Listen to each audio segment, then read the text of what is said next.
अटल जी भारत के सबसे प्रभावी वक्ता रहे। मुझे तो लगता है भारतीय जनता पार्टी में जो भी लोग आए उसका एक कारण अटल जी का वक्तृत्व था।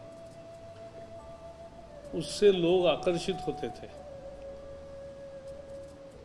मुझे याद है 50 साल पहले 1970 में पुणे में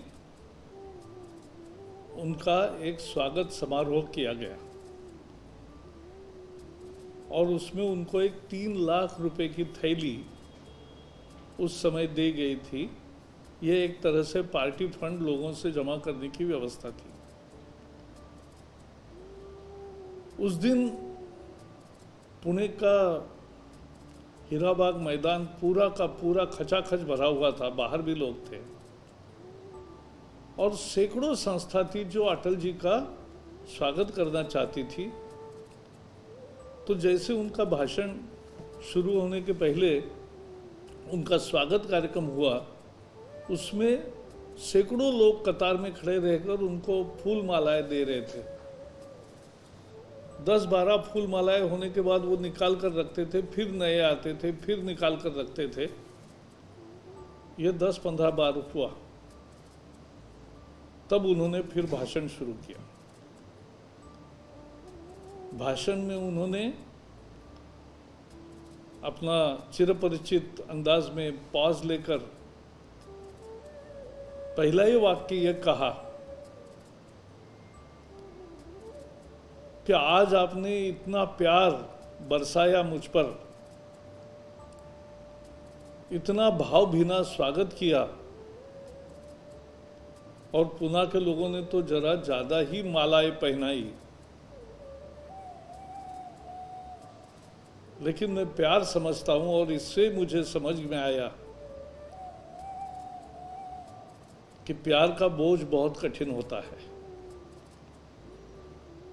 और उसके आगे उन्होंने तर्क दिया और मुझे लगता है शायद इसीलिए भगवान की मूर्ति पत्थर की बनाई जाती है कि वो भक्तों के प्यार का बोझ सहन कर सके। एक वाक्य ने उन्होंने सबके दिल जीत लिए और वो एक अजरामर भाषण सिद्ध हुआ। मैं तो इतना प्रभावी था, 20 साल का था, कॉलेज में था, तो मैंने टेप रिकॉर्डर पर वो टेप किया था। टेप रिकॉर्डर बार बार बार बार सुना।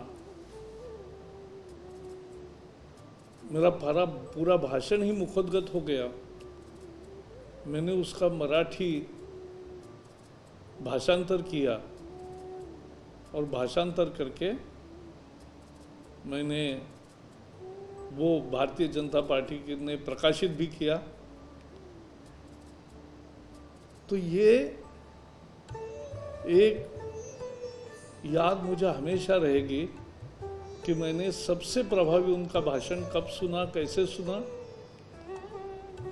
जिंदगी ऐसी तैयार होती है, जिंदगी ऐसी आगे बढ़ते हैं और एक एक छोटे कार्यक्रम में भी या अच्छे मेमोरेबल कार्यक्रम में अपना देशभक्ति का निर्धार उससे और स्पष्ट और प्रकट होने लगता है और प्रखर होता है। यही मेरा अनुभव है। टूटे हुए सपने की सुने कौन सिसकी,